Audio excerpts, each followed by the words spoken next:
Hey guys, what's up? Welcome to a Mental Break podcast. I'm your host, Taylor Simpson. So good to be back in the hot seat again.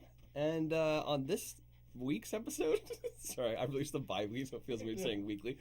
On today's episode, there you go. Yeah, I'll just... 2 days. 2 days!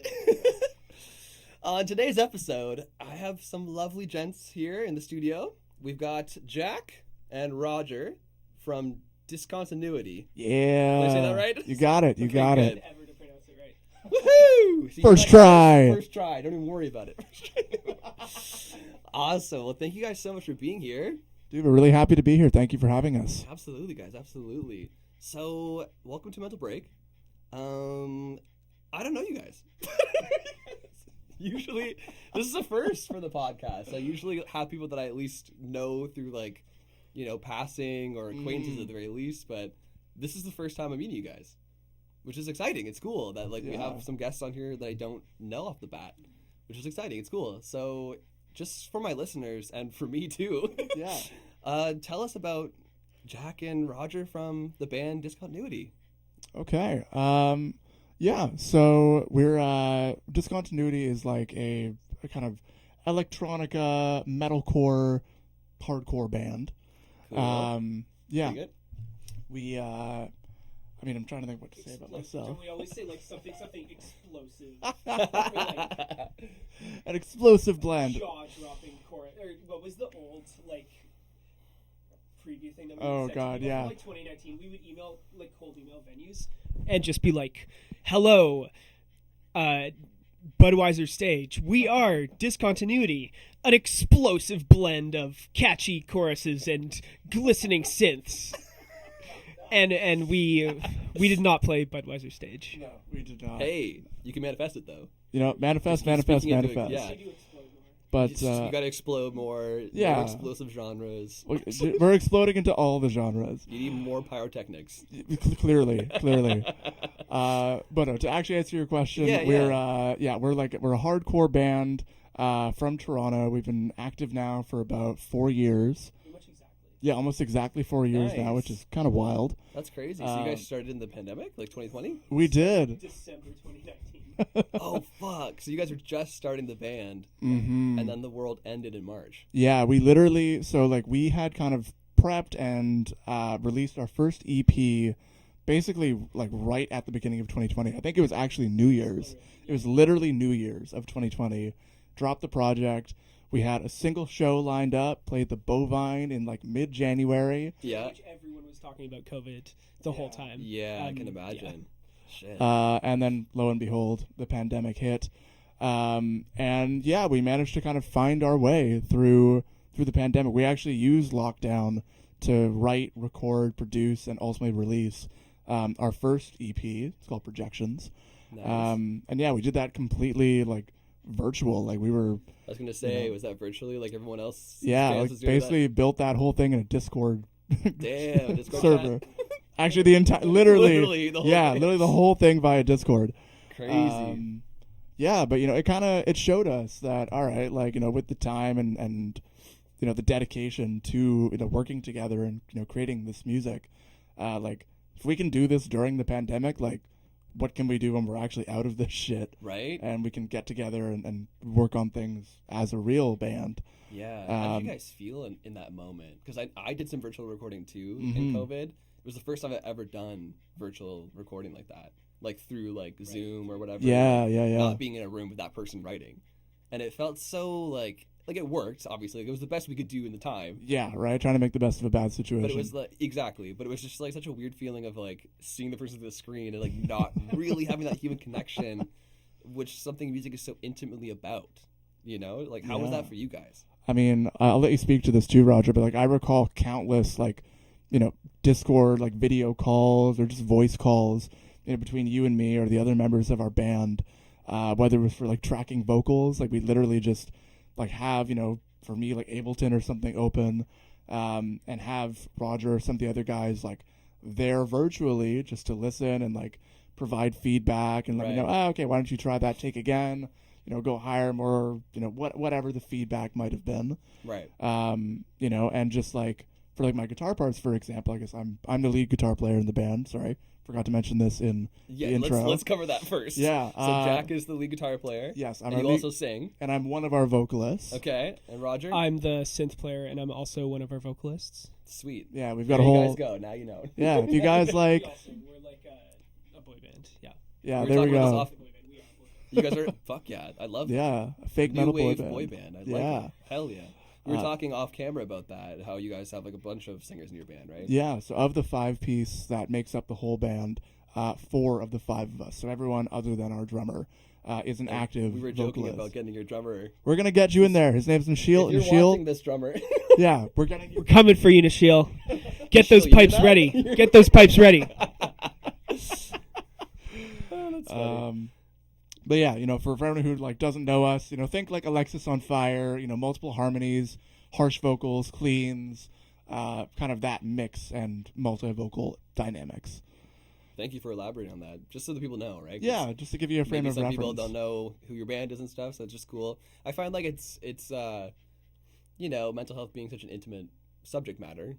It's nice for my listeners to come on and like kind of get to know the person first before they get into like the mental health stuff. Yeah, just get like a background. Totally. And be like, okay, so that's who they are. Like, let's hear what they have to say about, because everyone has such a different fucking experience between like their mental health stories, right? Or like their background, like led them down to the path they are now. Like, how did discontinuity become discontinuity? Like, what I mean? Like how did you guys meet? Like, how like you two obviously, but then like the rest of your band that's unfortunately not here today. Like, how did you guys get together?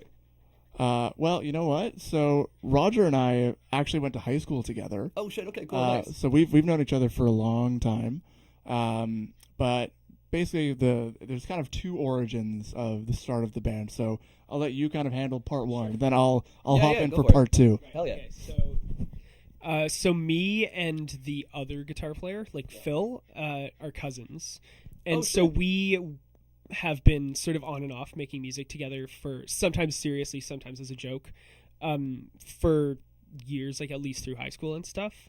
I got him to play trombone on my experimental black metal album I made and it's a plastic trombone though.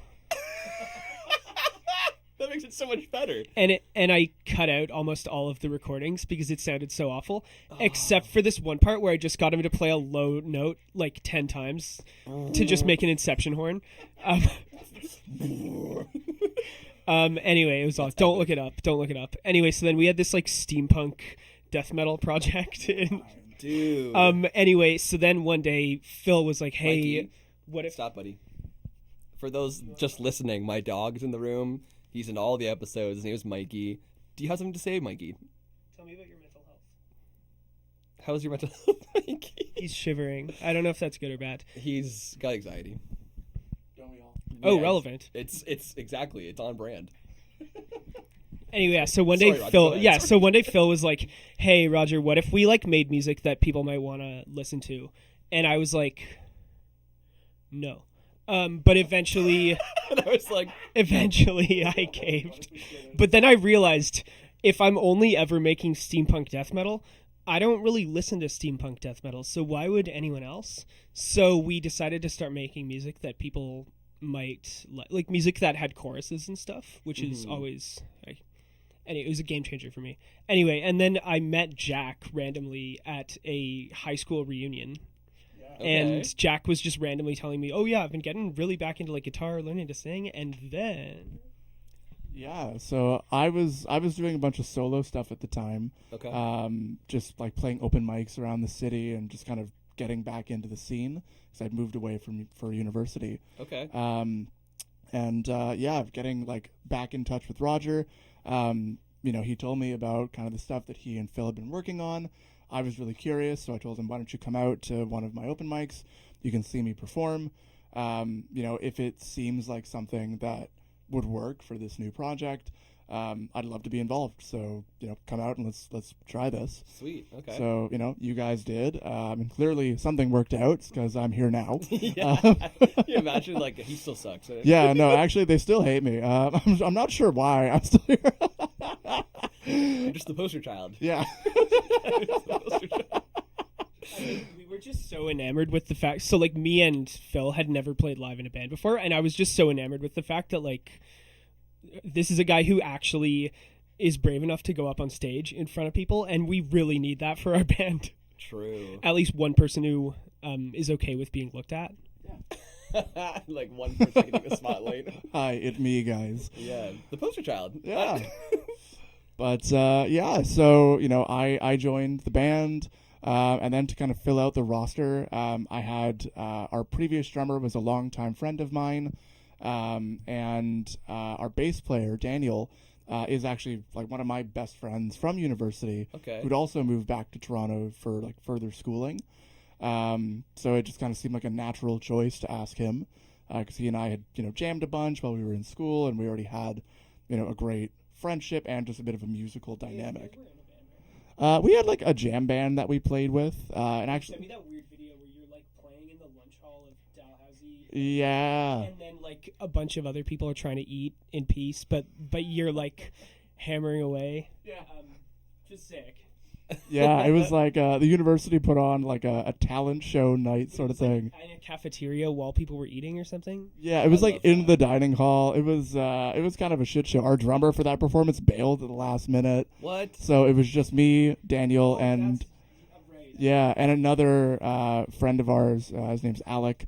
Yeah, just the three of us going up and doing this, and yeah, it was an interesting experience, but it kind of formed the foundation for going out and performing and just getting used to like doing that. Right, of course. So yeah, basically, with that, we kind of filled out the band roster, got down to rehearsing, and as I said kind of earlier, Roger and Phil had pretty much figured out what they wanted to do with this first EP's worth of songs. Right. We added on, like, I added on some vocals, and we just kind of like, polished things up, I guess, and launched that, thinking it would be, like, the start of this grand journey. 2020 is our year.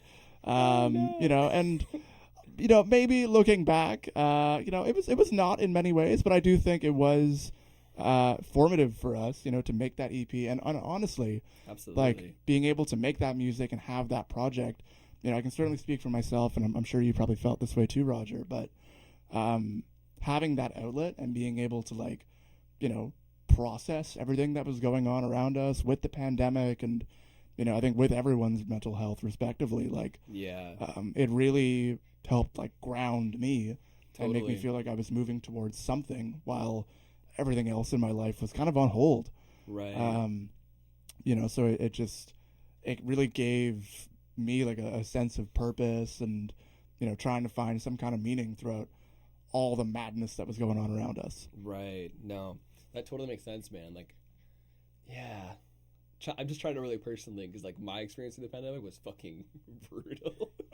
Yeah. Because like my band had broken up just before. Oof. The band that I was in previous, like, had broken up just before the pandemic happened, Oh man. and so I was trying to start up my solo career again at that point, During the pandemic. like just before the pandemic. So I'd played like I think 2 shows in 2020 before March happened. Oh shit. But I didn't I didn't have anywhere to record at the time. Like I didn't have any of the stuff that I have now. Right. Then, right? Didn't have the money for it. So I had no outlet. But it's great that you guys had at least something to hold on to, or like kind of work towards. Because you guys said you were working virtually and stuff like that. Mm-hmm. So like you guys had that like at least something to like latch onto during the fucking shutdown of the world. Like Yeah, it was also kind of like, I completely don't know what the word I'm looking for is, but it was kind of like it made the band feel sort of more real, because it felt like even though we weren't going to rehearsals every week and playing shows, even though we weren't going to rehearsals and playing shows, we still clearly had something drawing us together. And like we could have not made that EP if we didn't want to, but we still cared about it and stuff, even though we weren't seeing each other and practicing, and even though we didn't know when we'd play again. Yeah, that's crazy, man. So I had a good question. What was I gonna say? Oh yeah, so you guys actually came out of that. Yeah. Like, look at it that way. Like, you guys started the band before the pandemic happened, and then the pandemic happened, and that could have toasted you guys right there, right? Yeah, you know, You somehow could have been like, well, I guess it's not for us, and like it could have fizzled out, right? Mhm. Or you could have let it off for a while, and then like maybe try to pick it up again after the shitstorm stopped, or Totally. but like you guys persevered through it, Yeah. and look at you now, like 4 years later, and you're still fucking kicking ass and taking names and playing North by Northeast Yeah. this year, and You know, it's really validating to know that a lot of that hard work and a lot of, you know, the struggle of kind of pushing through all that, you know, has paid off in a lot of ways. Ironically, you know, our next project after that was our first full-length album, and we called it The Only Way Out Is Through. yeah. You know, because I a mean- lot of that stuff, it was kind of finishing processing a lot of the stuff of the pandemic and just other aspects of our lives and, you know, different things that we'd all experienced and kind of tried to work through. Right. You know, but at least in that context, we could kind of come back to it, having done everything virtual and having been through the worst of the pandemic, and now Right. being able to do more of this in person and, like, you know, being a real band, at least in our eyes.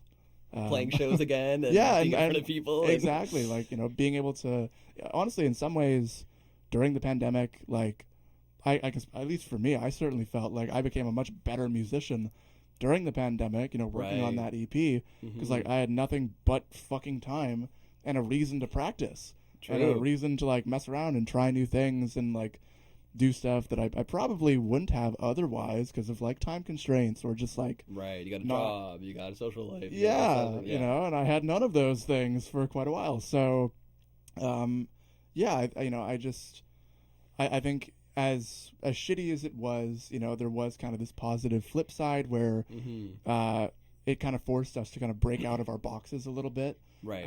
and do things that we normally wouldn't have done, and aim towards having something kind of completed and finished at the end of this. Right. And one way or another, we actually managed to do it. Good for you guys, man. It takes a lot to to persevere through something like that, and like to you know, like I'm sure I could speak for a lot of us during the pandemic where it was like, you know, it's hard to find light at the end of the tunnel. You know, it was like a first for probably everyone alive on Yeah. the planet to go through something like that, and like, you know, we've talked about it before on the podcast about like, obviously I started the podcast during the pandemic, Mm-hmm. so like it was a hot topic for like most of that season. It was that, right? Very And, like, fair.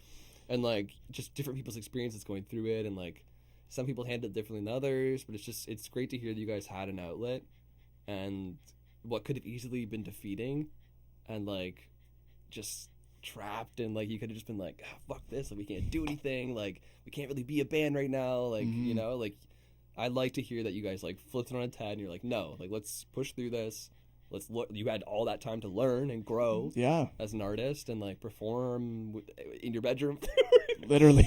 or just practice, you know, and Yeah. then, like put it towards the EP that you guys did, and then coming out of it, doing the album and stuff. Like, how gratifying was that feeling? Like, you know, after we kind of came out of the worst of it, Yeah, I and, mean, like you guys started. We became who we were in those like first months, not first months, like first years of the pandemic. Yeah, the band was sort of, we didn't really know what was going to happen with it. Not in terms of like whether we wanted to continue. We knew we wanted to continue with it, Yeah, but we didn't like know what really the band was, what the vibe was, right. and we sort of figured that all out during the pandemic. And I think it was kind of a good opportunity to, like, the silver lining of not being able to rehearse was we got to sort of think about what the band is beyond just 5 people in a room playing the songs together. True. That's a good point. yeah. What did you guys? I don't know if we I answered was the gonna question, but say, we did definitely you- thought about it. okay. I was like, did that culminate to something? Like, Yeah, I mean, It sounded so epic. I don't have an answer. you're still finding it. That's fine.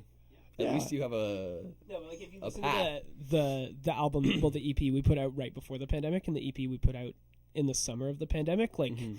there's definitely like the song, like we don't really play the songs from the first EP live anymore, but Right. there's so many things of the songs that we wrote during the pandemic that we still play every show. Nice.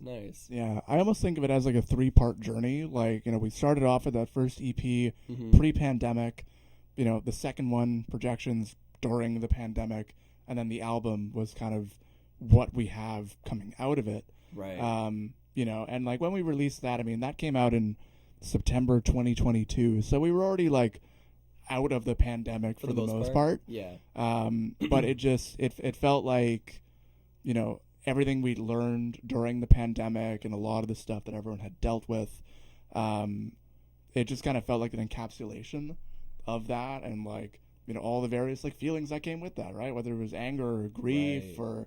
or, like just yearning for like life or other people, or, Totally. relationships, whatever, right? Like it Yeah. it covered a lot of ground. Mm-hmm. And now when I listen back to that music, or I have like friends come and say, hey, like, I was listening to song XYZ, Mm-hmm. it sometimes kind of takes me back to that place, and I kind of like replay the journey a little bit, or think about, where I was or what I was thinking about, when we were recording that Right. song, or when I was writing the lyrics to it, if that was one that I wrote. Like it just, to Roger's point, I think Mhm. it wasn't a really like linear journey, even though I'm kind of presenting it like that. Right. Nothing Really is a linear journey. No. But going through those experiences and like kind of breaking it up in that way, I think did kind of help us figure out who we are as a band, who we kind of want to be, and what makes us, different, or what kind of makes us, special in our own eyes. And now, all this time later, 4 years down the road, Yeah. like, even though we kind of joke around, we're like, oh, we do all these different things, there are different subgenres and combinations, we have a pretty clear idea of like why we make this music, and like who we are as people, Right. and as a band.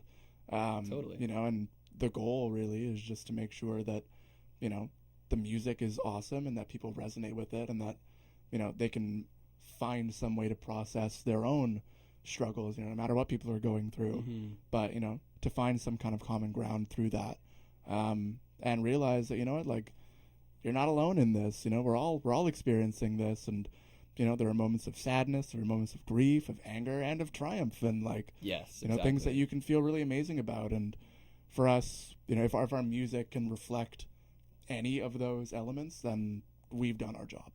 That's what we do for, right? Like, Yeah. Being a musician myself, and like we were talking a bunch before we started rolling the thing, which I kind of in hindsight wish we were recording, because it was good stuff. So we can circle back on some Yeah, of those there's topics. stuff to look It's them fine. up. We got time. Yeah. Verbatim. Just click reflect. Yeah. But yeah, that's so important to.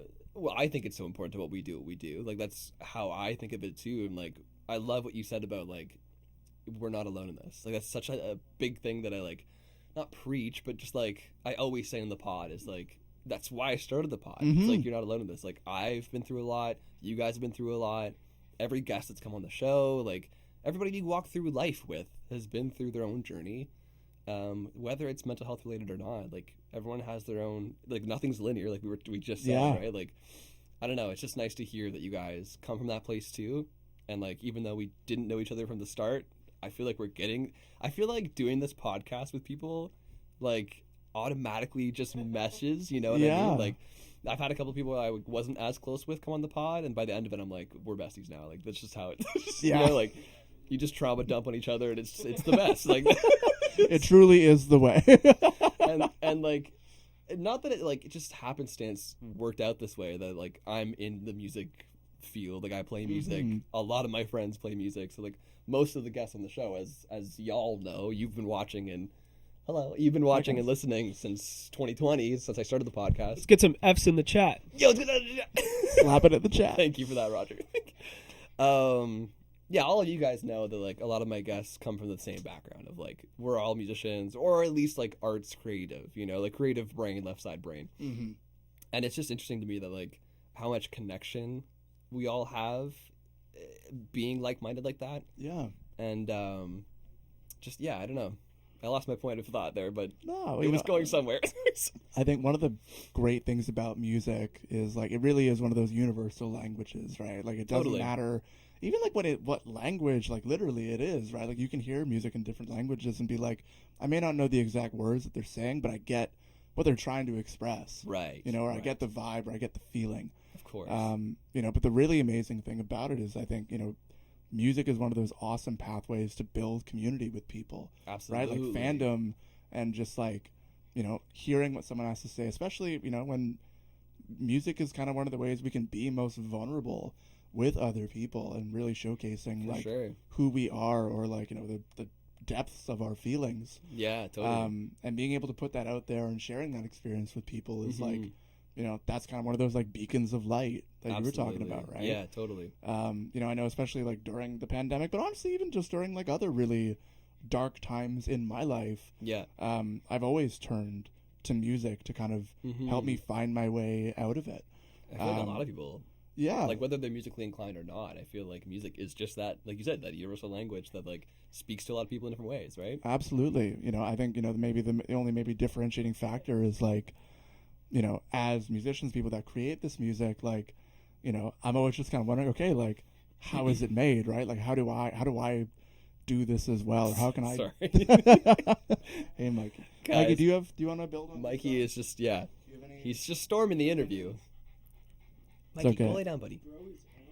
I know. You know, buddy, I feel you, man. I feel you. It's okay, It's bud. rough. It's hard. Mikey, go lay down, buddy. You're fine. Silly dog. Nah, he's good. But Okay, it's okay. Yeah, I think you know, being able to not just like listen and consume music and like relate to that, but also, you know, knowing, hey, like I can sit down with a guitar and I can, you know, mess around with some chords or, you know, make a riff or start writing lyrics and just trying to find a way to process what I'm going through.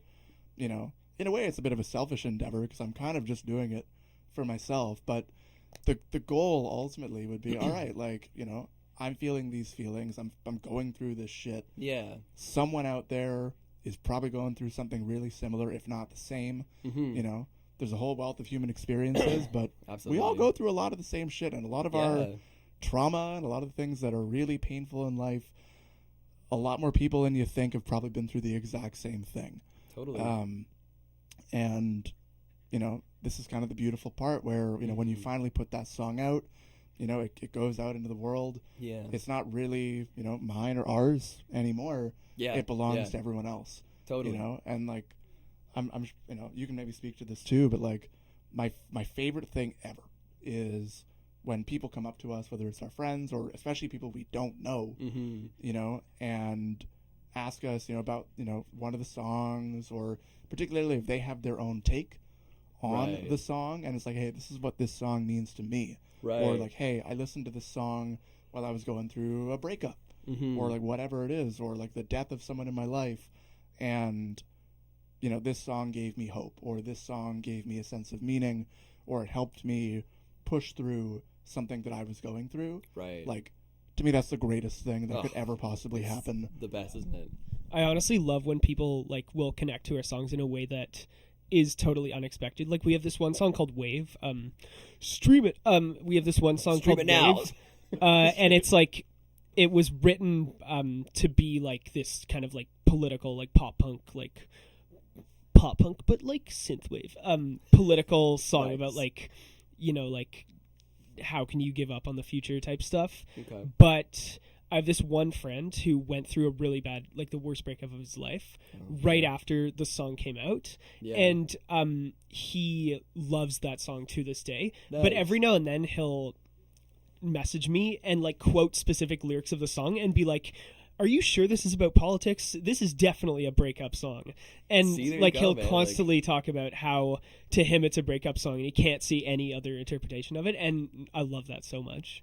That's great, isn't it? Like having someone else's approach to the song like be Yeah. different from the place that you were writing it in or whatever. Like to make a point where you were saying, Jack, was it's kind of like almost like journal entry, isn't it? Like to a certain point of songwriting, you know? Yeah. Like people have people that maybe aren't musically inclined have journals, or they write their journals, and for us it's like writing music is kind of a journal for us, you know. It's like writing our feelings, our thoughts, like our deepest kind of ways of expressing ourselves, and that's how like we get it out that way, right?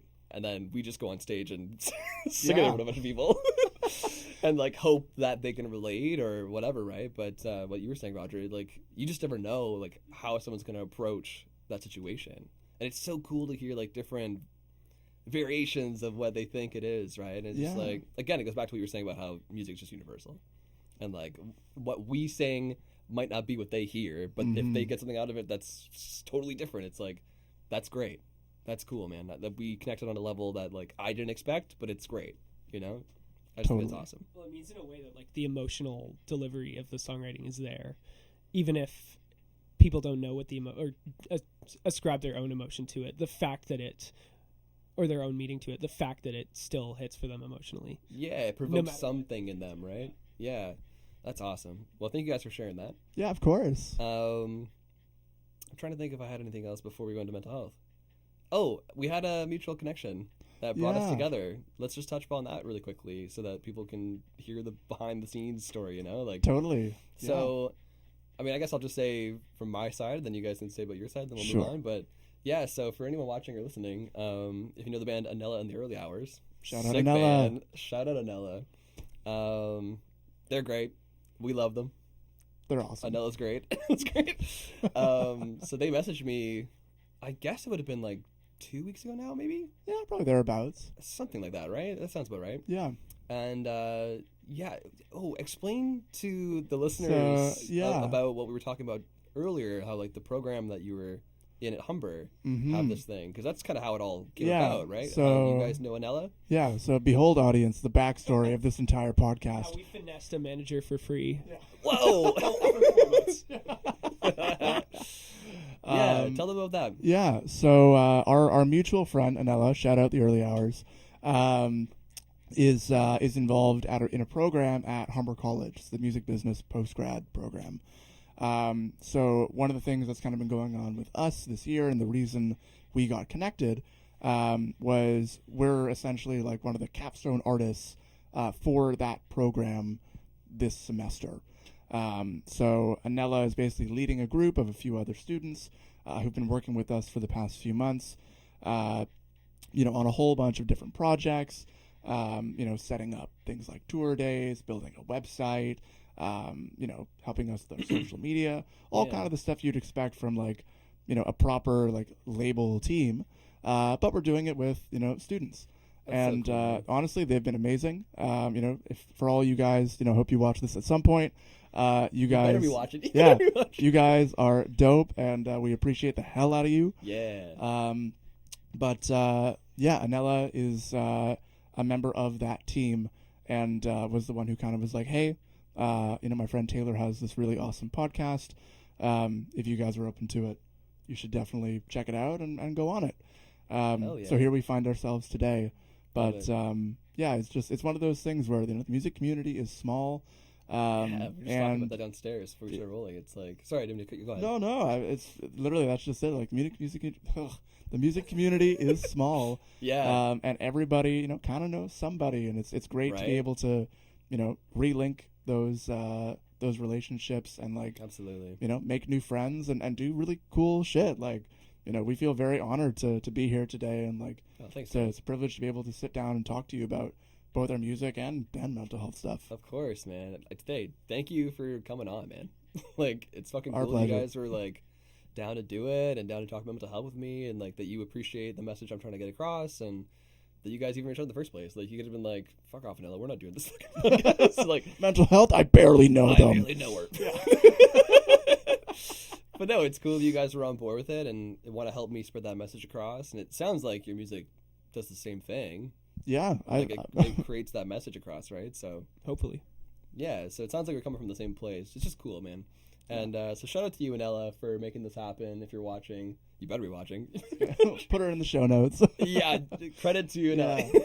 But no, seriously, thank you and Ella for being a real one. I appreciate it, and appreciate you guys. Feelings mutual, man. Yeah, man. And we also know Caleb.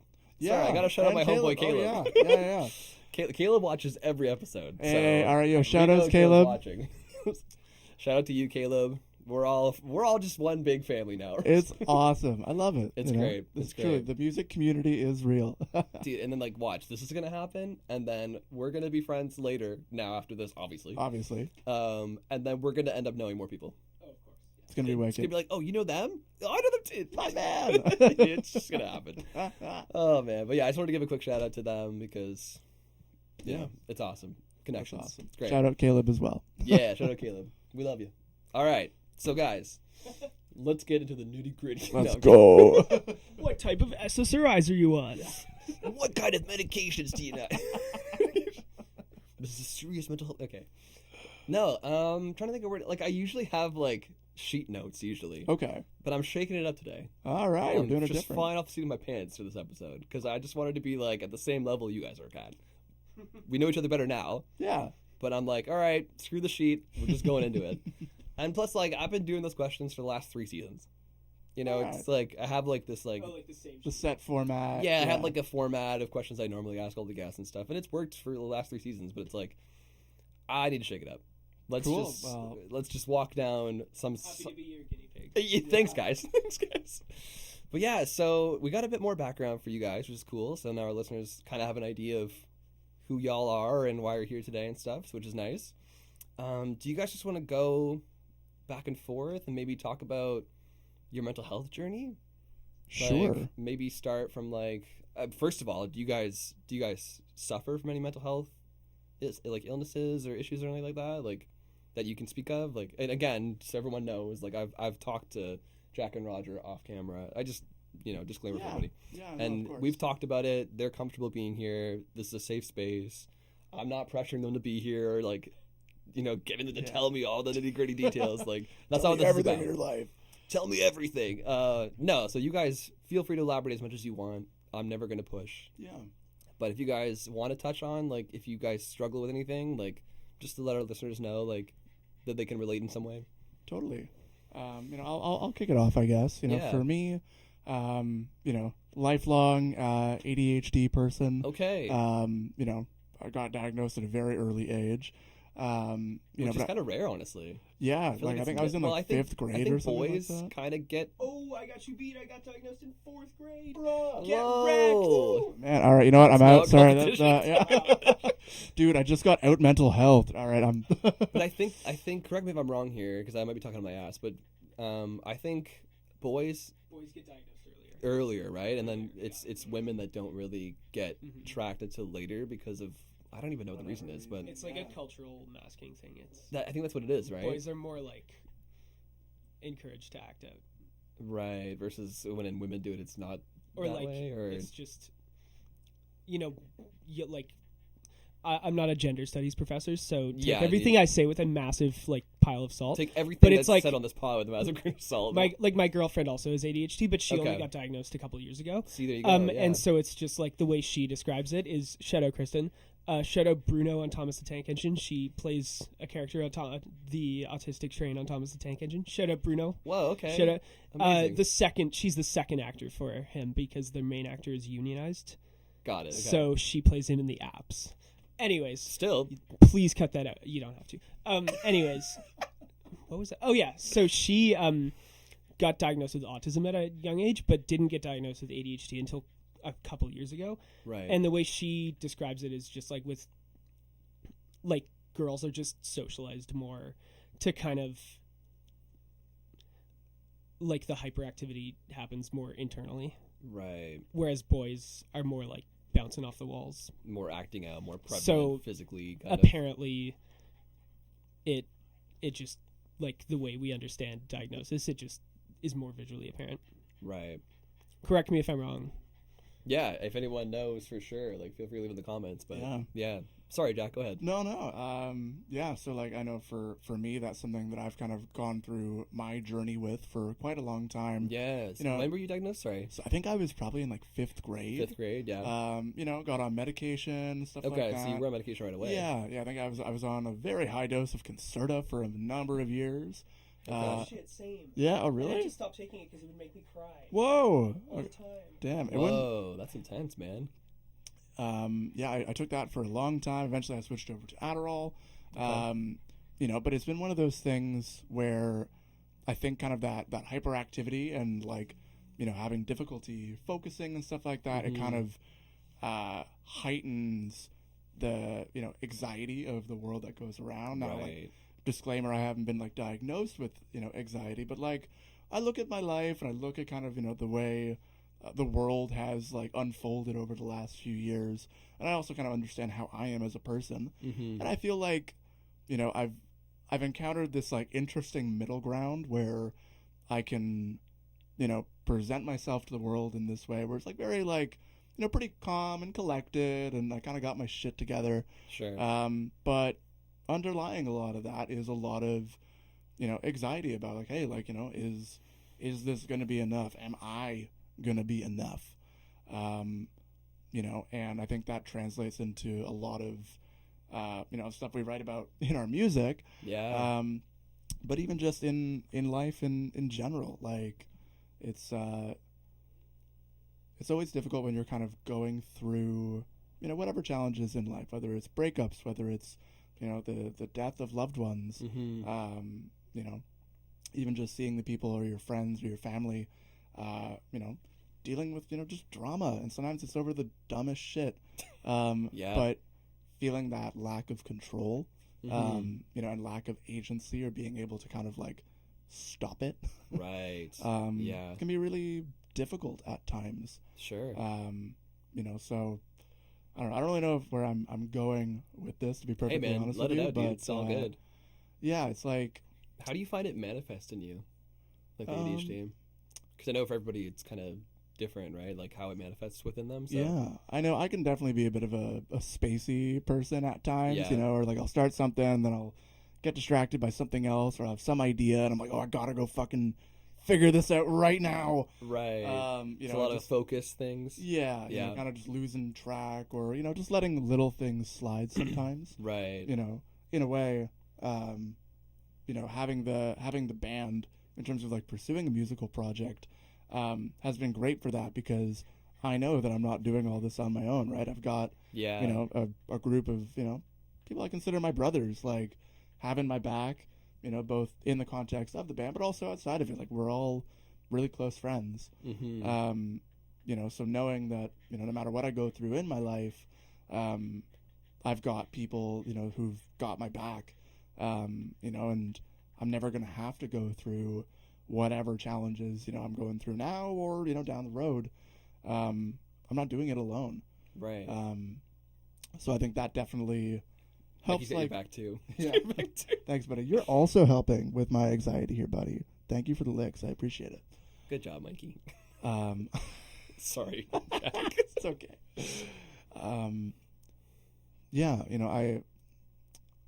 I think having that sense of community, kind of like we were talking about earlier, helps, keep me focused, and keep that anxiety from kind of manifesting into things that, I can't really handle. Right. Or I can't, like, through speaking with my therapist or whatever, like, start to work through or work around. So, I think between medication and, setting up these frameworks to kind of deal with it when I'm not on my own has been really helpful. But it's a lifelong journey, It is, man. There's no like one-stop solution, or like, like outside of all this, like I run my own business and that's like what I do. Yeah. And it's like, hey, if I like land a big contract, like, that's not going to solve all my problems. It's an ongoing thing.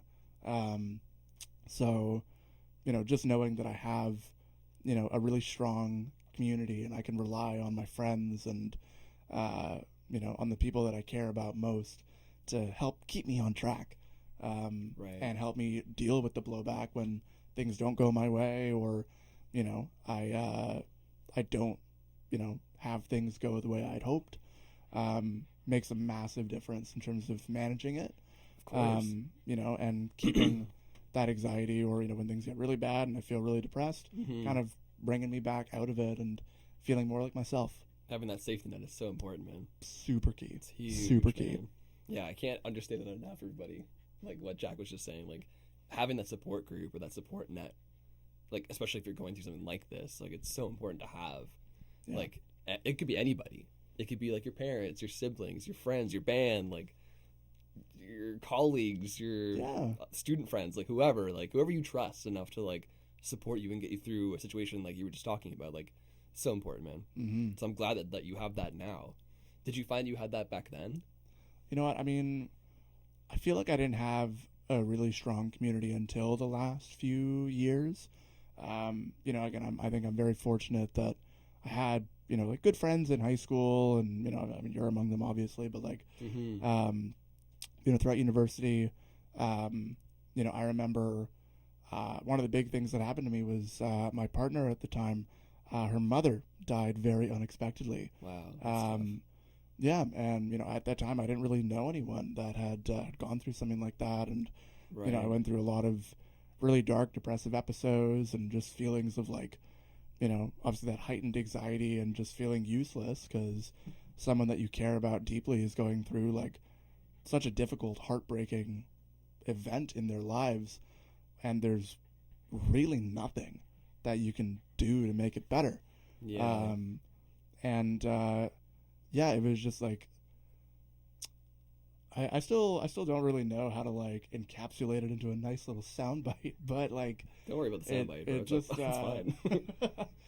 you know, I think it just brought a lot of those feelings of like anxiety, and transitioning that anxiety into like a really deep depression, and just feelings Yeah. of isolation because not many people I knew could relate to that, and like I wasn't going to therapy at the time anyway. Mm-hmm. So yeah, I think it ended up with me feeling very alone and very out of control, Right. and not really knowing how to do it and how to move through it. And I know we Mhm. kind of touched on this earlier, but like, Yeah. you know, one of the big ways that I was able to kind of recollect myself and process that and, you know, rebuild myself out of that experience, was through music Yeah. and through relying on, you know, my friends. Like our bandmate Daniel played a huge part in that. Yeah. You know, not only were we close friends, but he was also my neighbor. Oh wow. So, Okay. you know, Cool. I would go over and I'd spend time at his house, and you know, we'd, you know, jam sometimes. We'd also just like play video games or smoke weed and just, Yeah. you know, talk about life. And you know, knowing that I had people who would support me, you know, even if they couldn't really empathize or fully understand Right. where I was at or what I was going through, just Bless made you. me Almost. it's all good. It just made me feel less alone and a little bit more in control, and Mhm. you know, probably through a combination of those things, and over time, you know, even things like, you know, meditation and, you know, trying to work on just like almost like mental discipline. Totally, man. Yeah. Especially during the pandemic, I spent a lot of time on that. Yeah. You know, I kind of wanted to learn how to become stronger, I guess, because these things are Mhm. really hard to deal with, and Absolutely. going through something really traumatic like that, Yep. you know, also kind of made me realize, you know what, like this is a really difficult thing to go through and to experience, but it's also not the last thing that I'm going to experience, and there are going to be other really like gut wrenching things that are going to happen in my life. Yeah. You know, some I can anticipate, some I probably can't, and this was one that I couldn't. You know, so I wanted to make sure that I could be a bit more of a resilient person and, you know, a stronger person. So building that community, finding those outlets, you know, seeing a therapist and getting on, you know, medication that actually worked for me, were all like kind of those concrete steps that I could take to Yeah.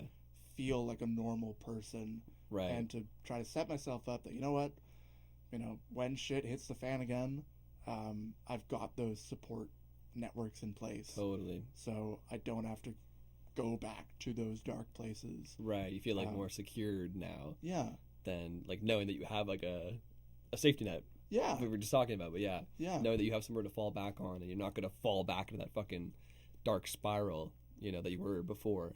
totally. You know, and I'll say this last thing before I pass it off to you, Roger. But Mm-hmm. even in those years since, you know, whether it's, you know, breakups, Mhm. whether it's, people dealing with illness or, again, more death.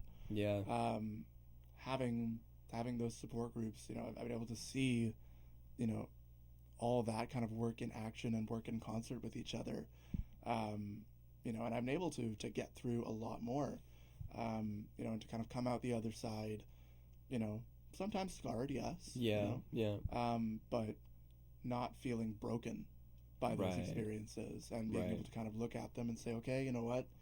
Like, this sucked ass in a lot of ways. Yeah. Yeah. And like I could spend a lot of time worrying about, maybe I should have done this or I could have, done this better. Coulda, woulda, shoulda. Yeah, but I think having a support group and, all those different things, it helps me not fixate so much on the past, Right. and what I could have done. Mhm. It helps me focus on more where I am right now and what I Yeah. can do in the future. Staying present and Yeah. Yeah. How to come out of this and what can I learn from these experiences, either about myself or, whether it's the other people involved as well. Like, Mhm. it's That was so powerful. Thank you, Mikey. buddy, you are such a powerful little dude. He's yeah. Um, We might have to take like a short break after you finish your thought, then I'll. yeah, Yeah. sounds good. Sorry, I lost my train of thought there, but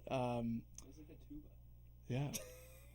For those of you that aren't watching and just listening, maybe you picked it up with the mics or not. Mikey, he probably has to go outside, so we're gonna have to take a short break. Yeah. I'm gonna edit this out, so you're not gonna know. But he made a noise through the door, and my it was God. very audible for all of us. Oh my God. Sorry, Jack. Finish your thought. No, all good. Yeah, just being able to kind of think about, what comes next and where do I want to be and kind of who do I want to be. Having all the support groups and, all that stuff allows me to kind of think in that frame of mind, Mm-hmm. and focus on that rather than spiraling back, losing my focus and, falling back into either depressive episodes or Yeah. just feelings of like despair and hopelessness. Totally, man. Yeah, I mean that's kind of my spiel, but I'll hand it off to Roger and you can speak a little bit to your journey, eh? Sure, yeah. So I have been kind of going in and out of, like, as Jack is well aware at this point, have been going in and out of like depressive episodes for most of my life, but for the majority of my life I didn't really think to look into it or take it that seriously. I just always had the mindset of like, oh, I'm just like a cynical person. Sure. But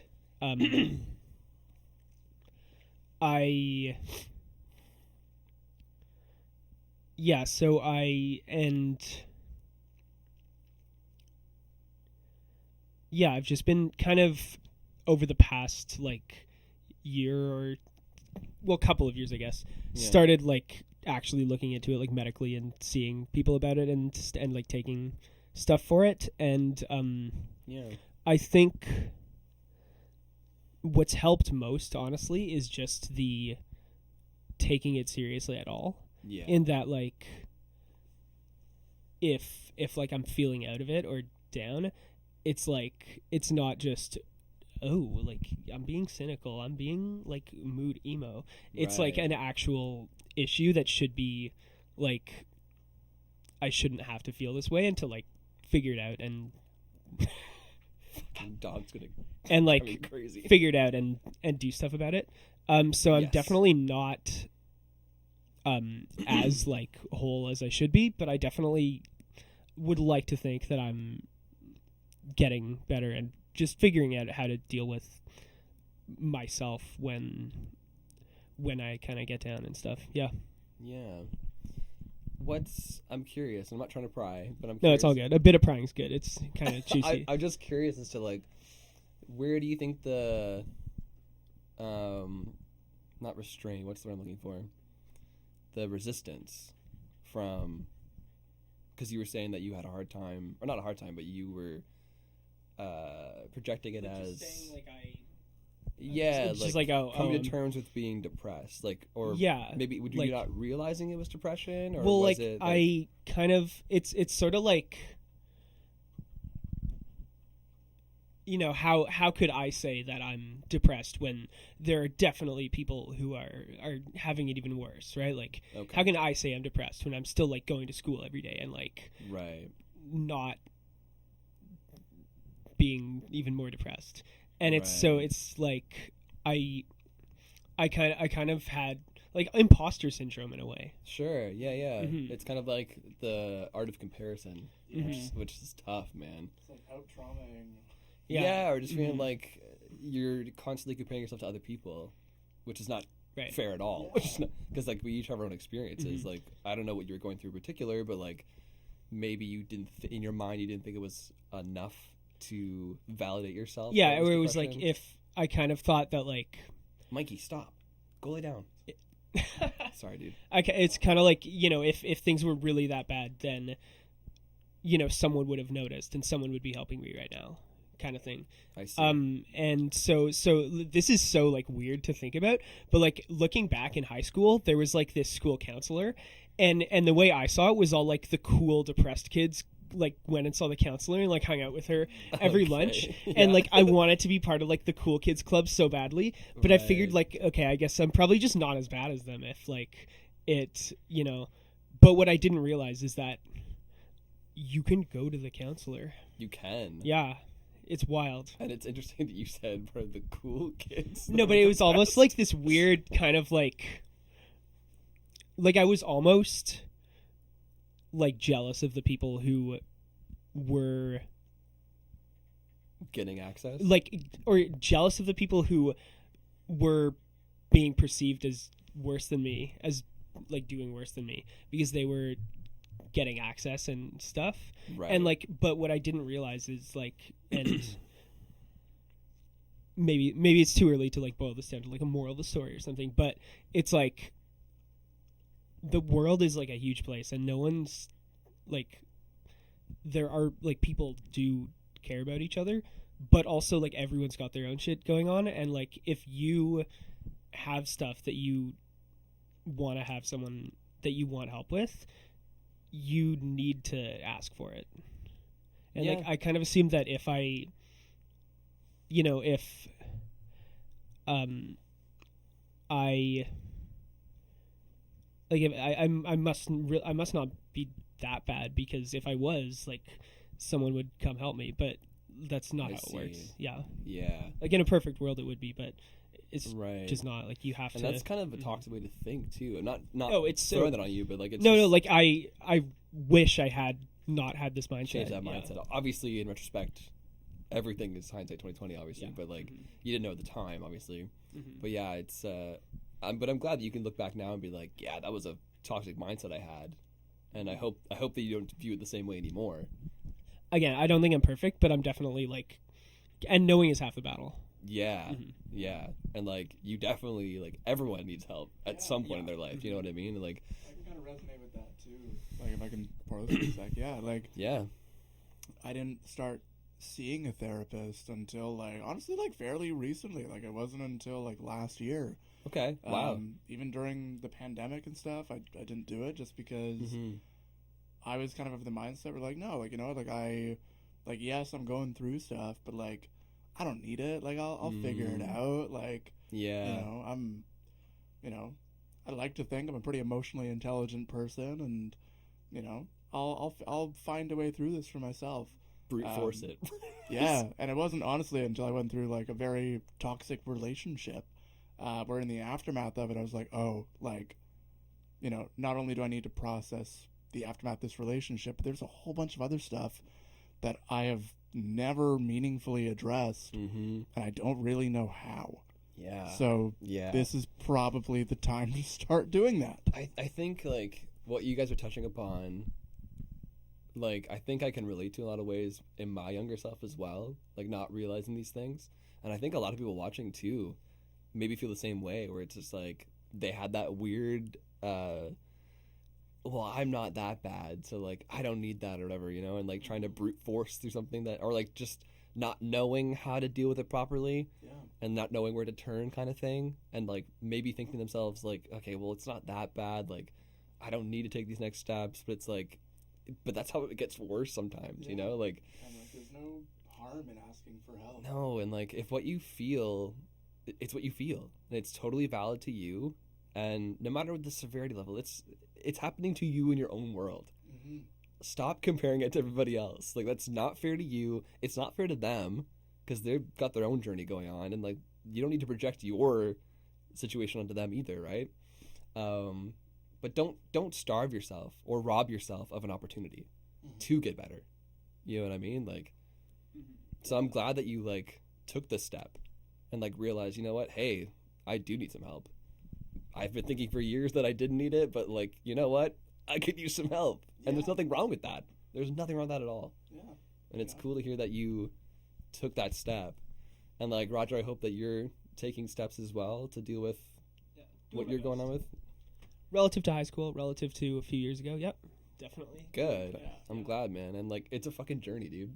Like I've went through like 5 therapists to find the one that worked for me, and I've been seeing her for 7 years now. Wow. So it's like I'm happy and I'm grateful, but it took a time to get there. You know, like that's a big thing that I talk about on the show too. Is like, don't just give up after the first therapist. Like, Yeah. you got to find the person that matches you, and trust me, when you do, it'll all be worth it because you'll connect with that person, and they'll unlock things for you that you could have never done on your own. And you'll be like, how did I live my life without this? Mm-hmm. You know what I mean? And like, I hope you have that connection with your therapist. Yeah, I feel very fortunate that with my therapist, I kind of got lucky. Yeah. We just clicked very early on. That's perfect. And I think the really valuable thing, like for me, I did it for a while, and I processed, that relationship, and I was like, okay, like now I know where I want to go with this. Yeah. So I took a bit of time off, and then it wasn't until fairly recently where I was like, you know what, like, in a lot of ways, I think a lot of the work that I put in over the last year is really starting to pay off, like just in my personal life and, for me, like in my internal life. Yeah. That's huge, man. And that's awesome. But at the same time, just because things are going well, half the battle is getting there, but the other half is maintaining it. Yes. Yeah. And keeping yourself in a place where you feel like things are going okay and that things are manageable. And I'm really proud of, everything I've been able to do over the last little bit to get myself to where I am and to kind of feel as well adjusted. Absolutely, man. As I think as I've become. Enjoying the little things too. If I might just jump in for a second. Oh, like, absolutely. Enjoying the little things is such a crucial thing. Like, I know it's what is it? One of the rules in Zombieland or something is enjoy little things. Yes. And when I first saw that in Zombieland, I was like, wait a minute. Hold up. Why is this speaking to me so much? Yeah. What the hell is This is a movie about zombies. Come on, Woody Harrelson. But it's so true though. Like, and I think I don't want to derail what you were saying there, but just to finish my point, like, I remember like through COVID is when I kind of really tapped into that, where like everything was taken away from us. Yeah. Everything we took for granted. And I was like, whoa, holy shit. It kind of like it was a big wake up call for a lot of people. Mm-hmm. Not to bring it back to the fucking pandemic, because I'm sure we've all heard enough about that shit at this point in this conversation. And there was what? Yeah, I was at home for how long? I kind of just like have a mental block on that year. But anyways. Yeah, literally, dude. A lot of blurry moments. Yeah, something that I learned coming out of that, or I'm still learning, because it's an ongoing process. Like you said, like maintaining your mental health is a fucking ongoing process. But something I try to keep myself accountable for is just enjoying the little things. Yeah. It goes a long fucking way, man. If you can like just stop and stay present and like try to be grateful for the smaller things, like even just like taking a shower. Mm-hmm. Give yourself like I know it seems fucking stupid, but like hey, there's people that can't get out of bed and take a shower. And that sucks for them, and I feel bad for them. So, like, when that person does get up from a shower, reward yourself. Be like, I took the step today to do this. It's as simple as that. And then, like, for us, like, you guys are going on tour next year, right? We'll talk about that later, but yeah. I didn't even announced that yet. I shouldn't have said anything. That's okay. Nah, it's okay. We're going to announce it very soon. So okay, sick. We're good. By the time this episode comes out, it'll be fine. Yeah, we're going to be all good. But yeah, so, like, we get to play music for a living. How fucking cool is that? Yeah. that's just we should just be grateful in general that we get to do this, Absolutely. you know, and like sitting in this room right now, talking to Yeah. each other about mental health, and like we all made it. Mm-hmm. You didn't die, I didn't die. We're here. Sick. I mean, are you sure you're not dead? There's a chance. Is this Sixth Sense? And are you Bruce Willis? Surprise! We've been ghosts this whole time. Whoa. Sorry, go ahead No, with the rest no, of it. no. I just wanted to touch on that. 'Cause Of course, I think it's a really valid point, and you're right. You know, having like gratitude, even though I know it can kind of sound cliche or whatever, but it really is so critical. You know, Mhm. because I think it's so hard to chase like happiness. What the Yeah. fuck even is happiness? It varies for all of Unattainable. us, right? Like it's an idea. It's something we can experience joy, yes, Yeah. but like happiness is very elusive. Mm-hmm. You know, and it's not a destination you arrive at.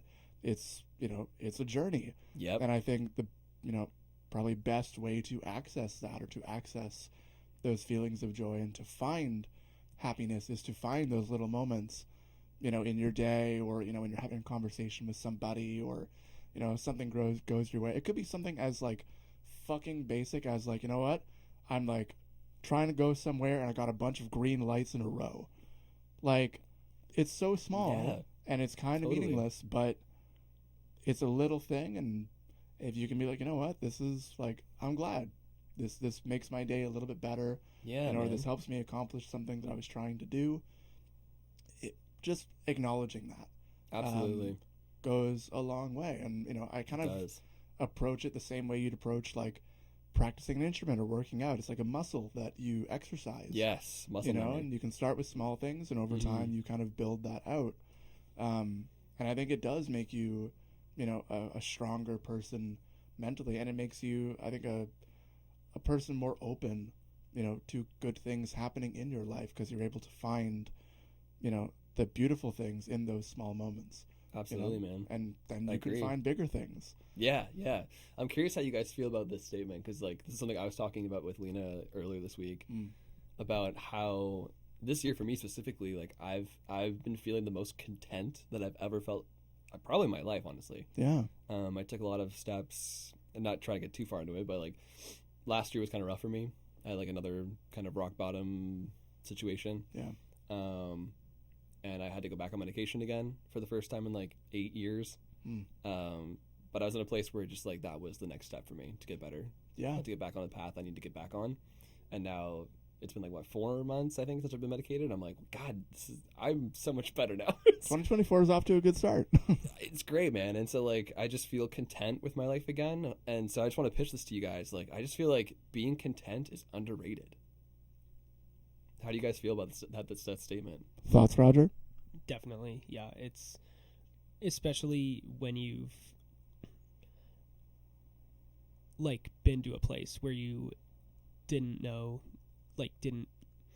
think it would be possible to just like be momentarily happy or content, or like a fully functioning person. Yeah. To realize that things are like can be okay is so good.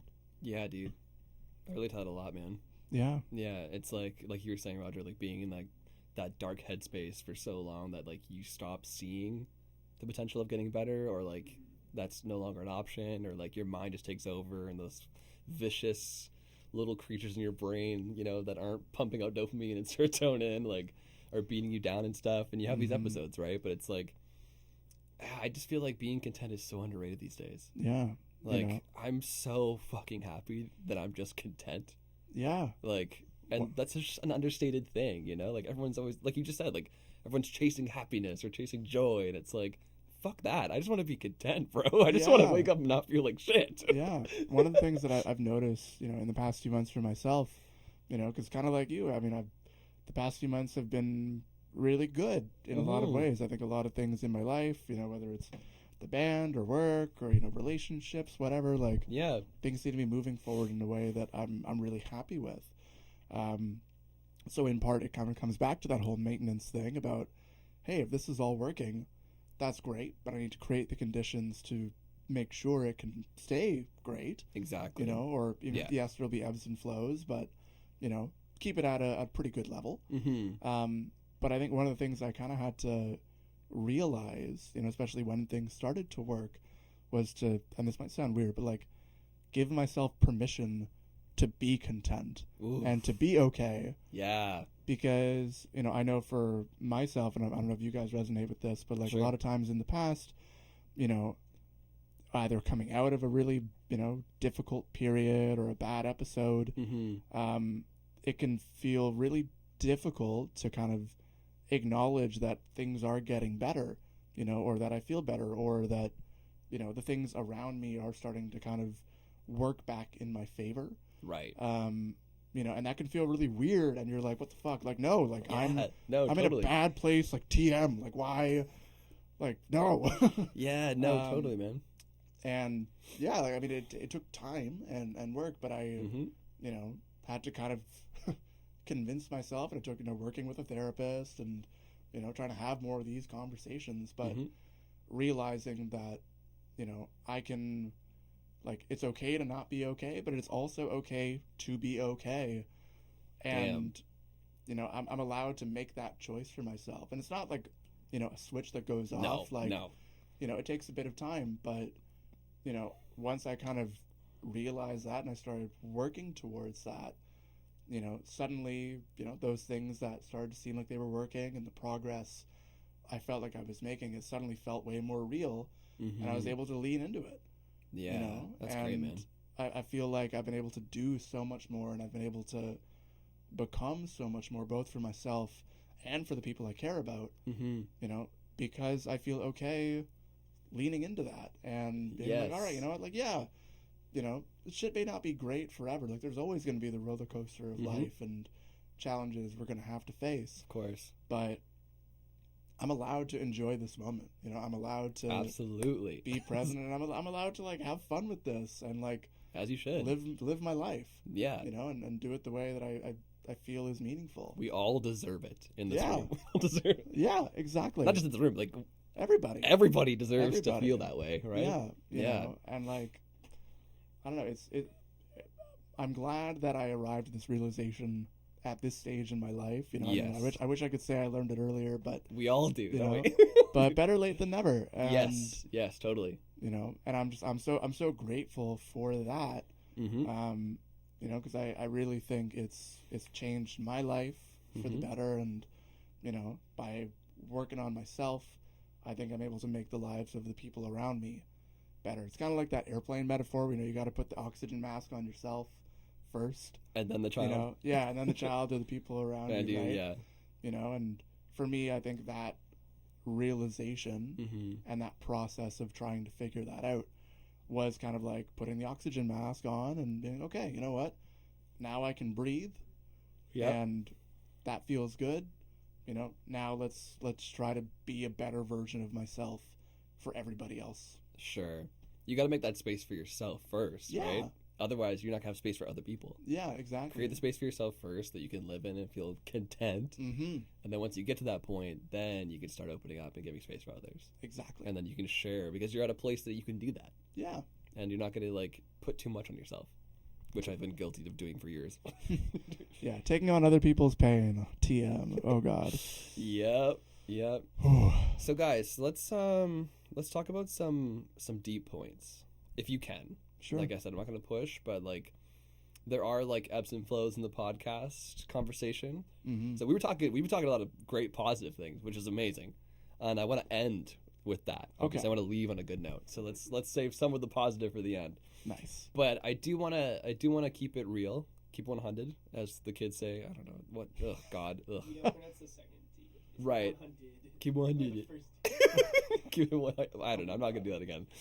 But like, keep it real. Like I said to you guys, like off camera, like this is all about like the breaking down the walls, the stigma surrounding it. So go as far as you want, but just maybe hit some points that you can bring up to the audience of just like maybe some of the lower points you've gone through, some of the stuff that was challenging to you throughout your mental health, like just some of those moments. And like, you don't have to go too deep if you don't want to. Like I said, whatever you're uncomfortable with, you don't feel like, you don't have to say it. I know, Roger, there's some things that you Actually, said. I have a sick one, and it ties into what Jack was talking about. So like a while back, I had kind of like the Jack probably knows when this is, had like kind of the worst like kind of spiral of my life, and ended up just like unable to get out of bed, unable to like answer text messages, unable to like do anything. Yeah. And for a while, and just like ended up like with some people in the band and beyond who were like disappointed in me as a result, including myself, but also other people who like I should have been there for but wasn't. And I kind of, for a while, and I still am like sort of thinking this way, but I'm trying to sort of change it. I kind of felt like I like, because of the things that I like couldn't do, or because I just like couldn't get out of bed or whatever, yada yada, I like kind of owed it to that, to people who I disappointed, to like be miserable forever because of it. Because like how could someone not be miserable if they're in such a bad place that they're like actively, you know, getting in the way of other people's like lives. Right. And so like how could someone be happy if they're ghosting you? I'm sorry to everyone, by the way. And it's like I'm miserable a decent amount of the time, but I also like, if I'm only miserable forever, how am I gonna become a better person, you know? I have to have something to hope for. It's tough, man, to like introspect, like reflect on that. I want to give you some grace, honestly, from this side of the room. And I don't know like the details, but I want to give you some grace because I've been in a situation like that myself, and I felt guilty because I also felt like I disappointed people, and maybe people came up to you and said that they were disappointed in you. I don't think you owe them an apology, and that might be a hot take, but they have to understand that you were in a place where it wasn't really you. Like, the depression was making you feel this way, and like you were trapped in that situation. And sorry, I don't want to step over any lines. Oh, yeah. He's comforting you. But yeah, like I think you can feel like you want to get better. Obviously, that's the best situation to be in. After all, that is like, I want to make myself better from that situation. I don't want to be this miserable person all the time. Like that's you seeing the depression killing you and going, no, I don't want to be this way anymore. I want to get better. That's the best place you can be in.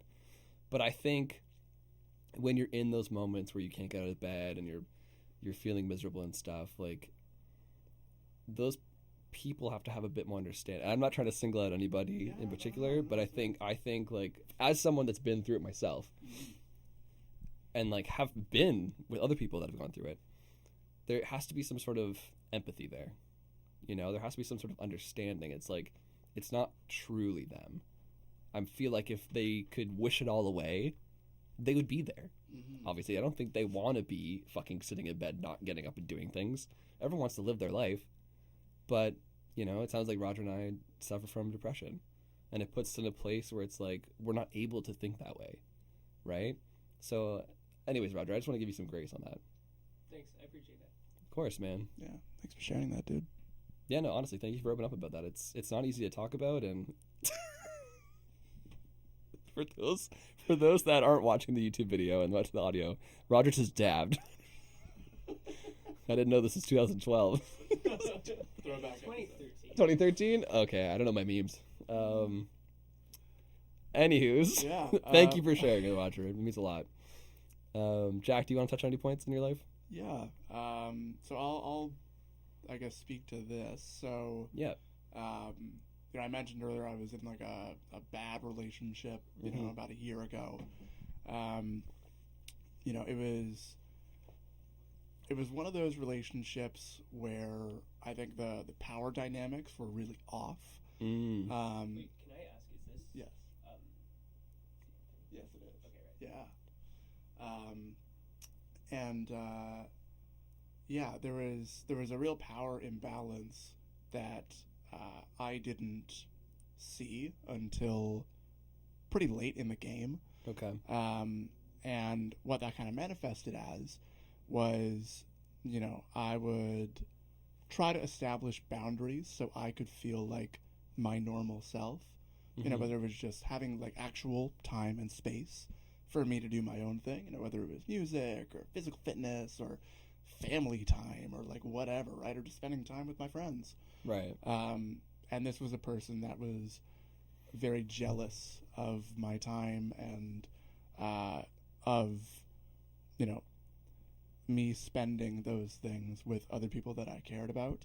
And, despite me kind of trying to establish these boundaries, they would kind of very subtly degrade those boundaries over time Right. and kind of gaslight me into thinking that everything was fine. And over time, I really felt like I was turning into a version of myself that I really hated.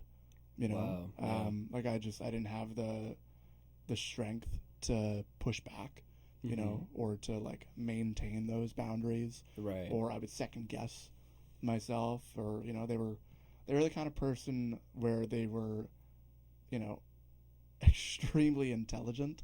So even if I was, trying to kind of push back or trying to counter argument, they'd always have kind of a way to turn it back on me, Sure. and usually in a way that would kind of hit on my deepest vulnerabilities, Right. or make me feel like I'm a bad person for Right. feeling this way. Yeah, kind of project it onto you, or like frame 100%. you, or be manipulative, or Yeah, Yeah. and I didn't see that for a long time, and even when my friends, started to point it out to me, it still took me time to right. recognize that, or even to be able to really do anything about it. It's like you like love this person too, right? Yeah, I think there were parts of me that did, and over time I realized, oh, you know what, like I really don't, and I've actually been deeply unhappy, and I just haven't been able to admit it to You've been myself. kind of like blocking it out, and like Yeah. yeah, Because there were a lot of like great things, and on a surface level, there was lots of awesome reasons to stay in that relationship. sure. But yeah, it was just like, and not even fully, I would say, like behind closed doors. Like again, like my friends could see this, Right. but I kind of let myself be like pigeonholed into this position where I couldn't. I just didn't have the ability to do anything about it, or Right. to feel like I could break away. And I was scared, truthfully, of Sure. retaliation. Oh, Of jeez. like what they might do or what they might say. Right. You know, and I think there was still a part of me that also didn't want to hurt them. Yeah. Um, Of course. and yeah, like I kind of became this shell of the person that I am. And I let go of a lot of the things that would bring me joy. Right. You know, for the relationship. Like I was spending a lot less time on the band, or like, spending time again like with friends and family, or like basic things like going to the gym. Like Yeah. that's one of the ways that I kind of help self-regulate myself and Mhm. feel normal. Totally. And I kind of stopped doing that too, and Right. yeah, I felt very hollow.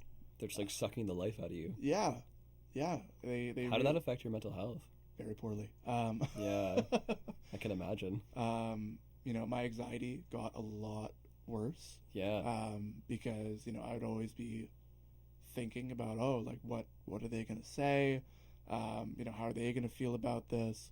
Right. There were a lot of things about my life. Whether again it was the time I would spend on other things, or they were very jealous of a lot of my relationships. Especially with my close friends and even with my bandmates and stuff. Right. And I always kind of felt like I had to justify, Right. the fact that I have a life outside of this dynamic.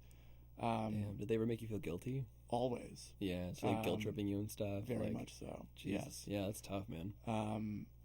Yeah, and I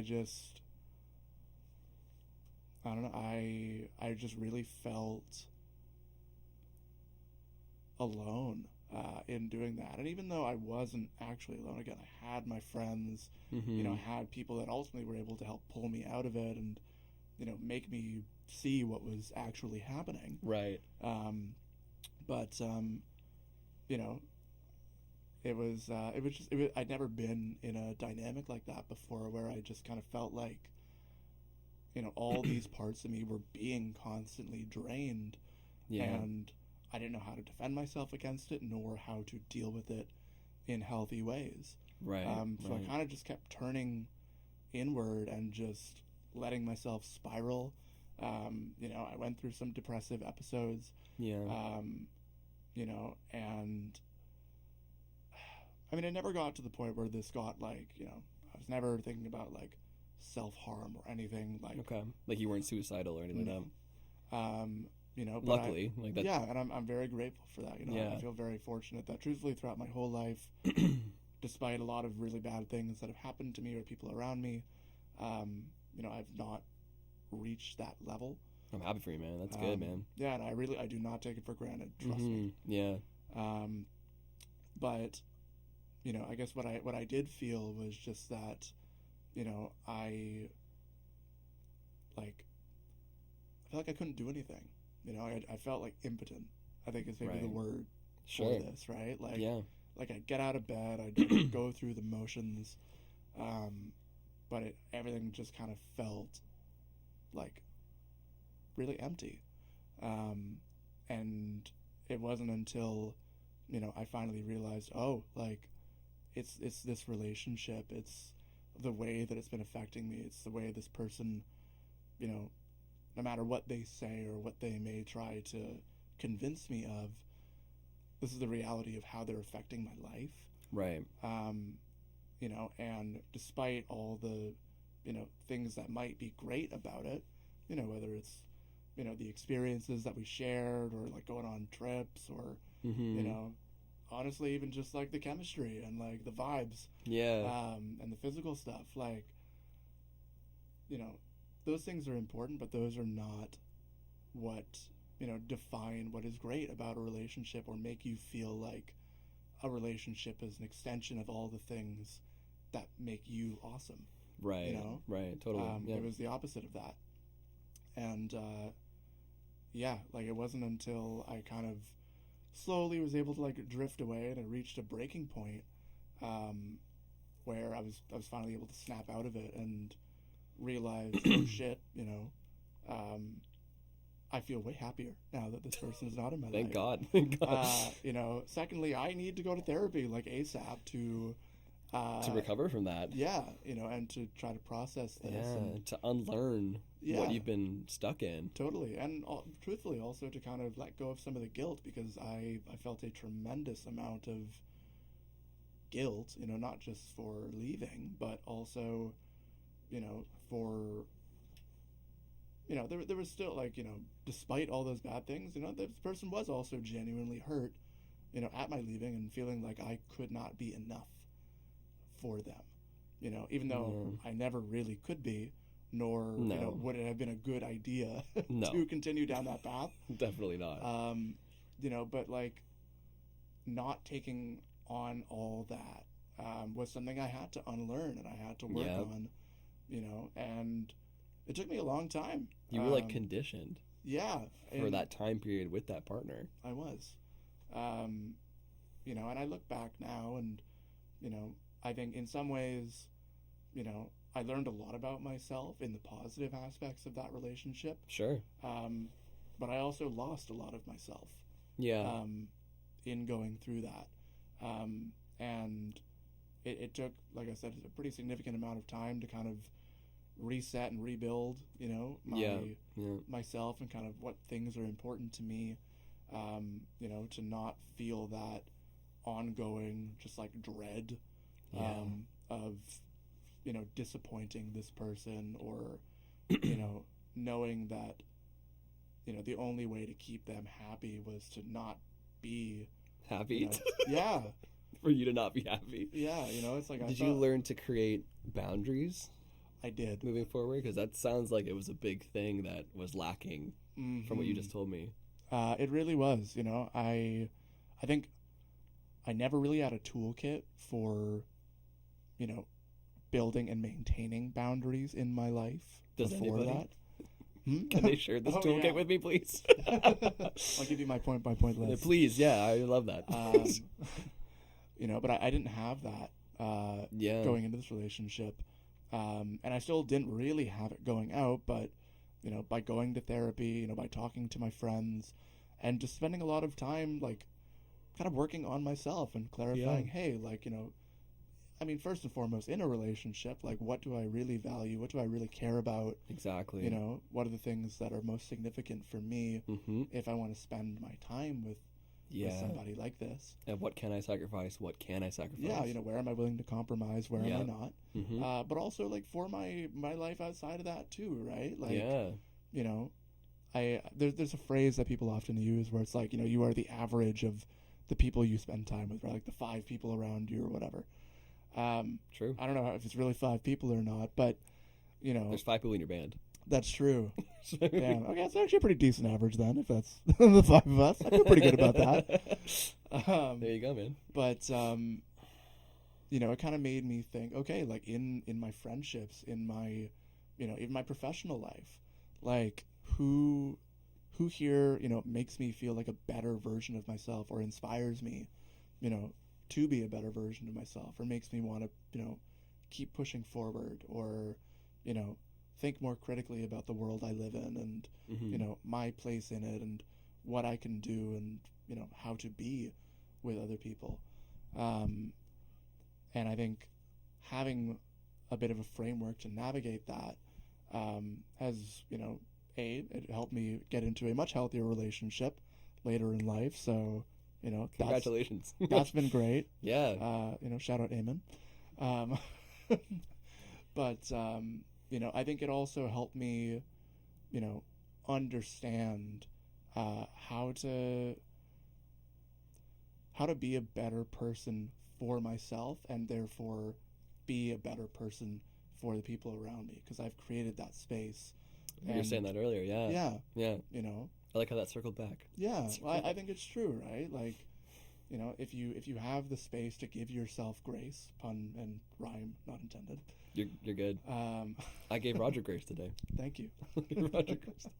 But those two things I genuinely believe go hand in hand. Yeah, totally. And you know, when you have that, it gives you time to reset your perspective and kind of look both at your past, you know, what went well and what didn't, but also kind of reapply those lessons to the future. You know, and sometimes, you know, going to those dark places is kind of a necessary part of the journey, and it sucks ass. Yeah. And it, you know, there's aspects of it I hate, but you know, when I look back, and we were talking about gratitude earlier, like, I can be grateful for aspects of, you know, the things that were good about that relationship. Like I said, I learned a lot about myself, and yeah. you know, I was able to, I think, in some ways, be a much more authentic version of myself. Totally. Because of that relationship. But at the same time, I can also look at it in the same breath, be like, there were things about that were genuinely fucked up. Yeah. And I didn't see, and, you know, made my life objectively worse. Of course. So but now, use that as fuel, though. Exactly. And that's the lesson, right? It's like, okay, I can, because I've given myself the space and grace to do that. Yeah. Now I can reapply those lessons, and I can set myself up, you know, so I can deal with these sort of things in the future, and I can, you know, be a more well-adjusted and happier person. Absolutely. A more content person. A more content. Yeah, you know what? Yeah, fuck happiness. Content. There you go. I can be a more content person, and handle those things with a bit more resilience and structure. Absolutely, man. So sorry, I know I kind of rambled on about this, but it's okay, man. I think it's an important add-on to kind of what you were saying. Thank you for sharing, man. Yeah. It's huge, dude. Thank you guys for being so vulnerable. I appreciate it. Thank you for giving us the space and the grace to do it. So of course. You know, And I think to Roger's point, what you were just saying as well, like how you were building off and giving yourself the grace and learning and moving forward. I feel like for you too, Roger, if I can be so, if I can be so giving, Go for it. um, Give it to me. just No, that sounds weird. Cut that out. oh, I'm leaving it in. I would just say, like, I know that you're dealing with a lot still, I think you said, and I don't want to, I'm not going to pry. I'm not at the end of my journey nearly as much as I would like to be. And like, but I'm no not one is though. at the That's the start. thing. Like, life is a fucking journey. But what Jack and I were talking about is like you get to a point where you can maintain it a bit better, right? Yeah. And I think one great indication for me, what you said in your point before Jack said his point, was you said like you were in that place, you were feeling miserable, but you still had the wherewithal to be like, yeah, like I don't want to be miserable. Like I want to get out of this and I want to feel better and get better. That's a huge step, man. So like that's big credit for you and big credit for you. Thanks, dude. Seems like both of you guys are in a Thanks. place where it's like you sat in that ugliness and like learned what you could from it to push forward and get to the place where you guys are at now. And that's really fucking cool. And I'm proud of you guys.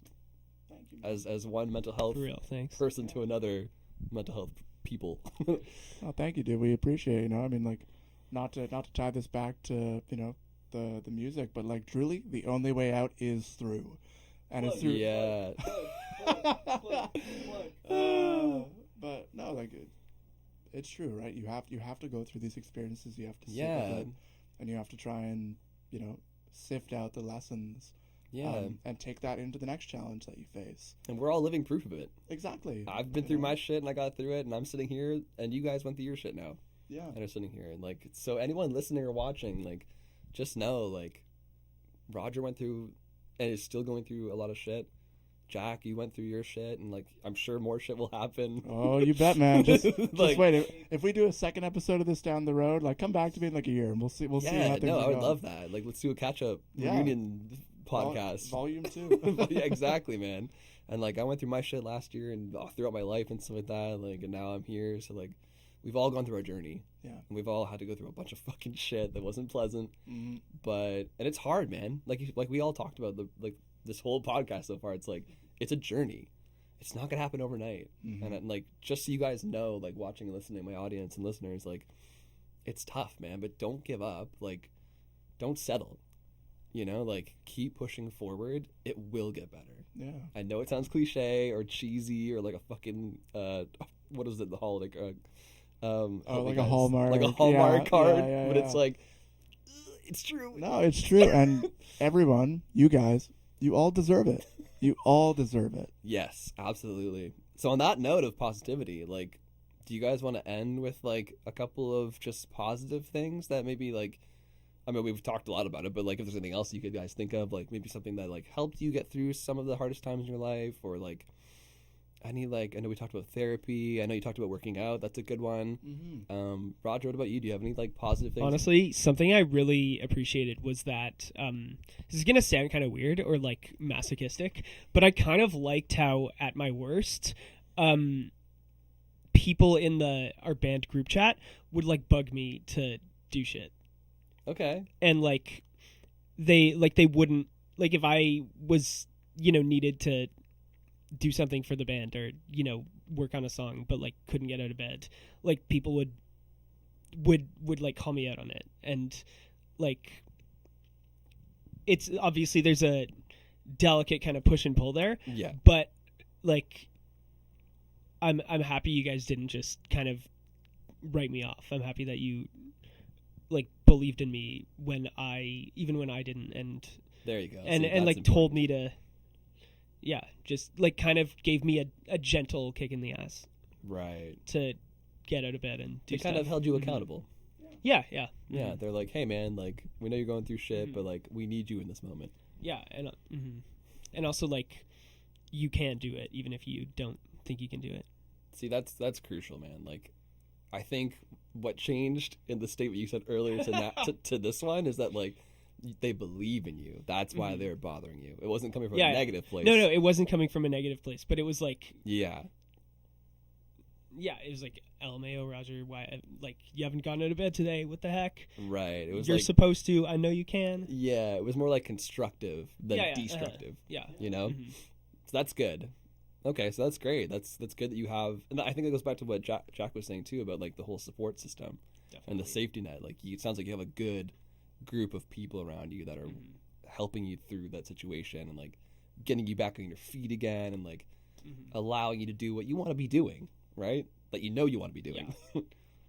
Awesome, man. That's so good to hear. Is there anything else that you Well, want? I started, like, when I first talked about this, I said that, like, when I was starting to wonder whether things were all right with me, like, years and years ago, Yeah. I kind of had this, like, sort of imposter syndrome about, like, well, if things, like, things probably need to be worse for me to be getting help or taking this seriously, or, like, if it was really that bad, people would be taking it seriously. Or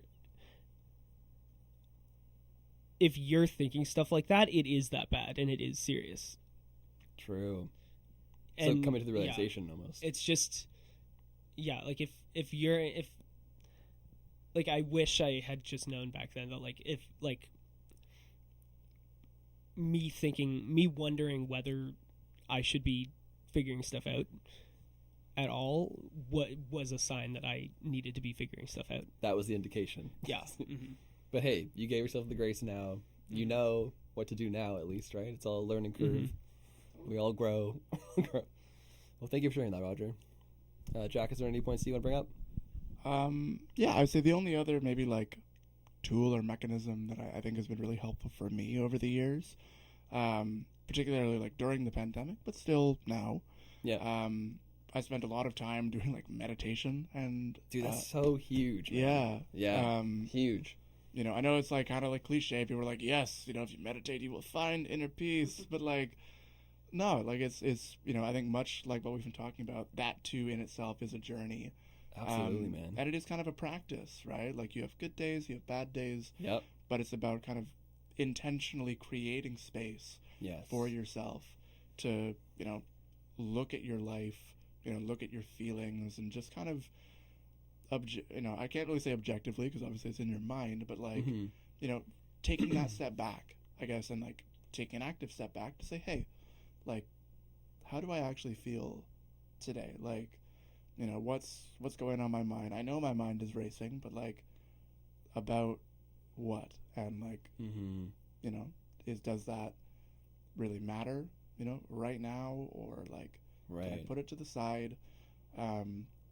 Oh my god, yeah, that's so useful. Like, sometimes if I've started, like, if I'm just like really worried or panicking about just you know, as one does, just panicking generally for no reason. Yep, like I'll totally. sometimes try to think, okay, what is there that I'm panicking about? And Yeah. if there, and it doesn't 100% make things perfect if you realize there's nothing, but a lot of the time it's like I need to put my ramen bowl back in the dishwasher or something. Yeah. It's yeah. It's the smallest little things that, you know, create that anxiety sometimes, you know?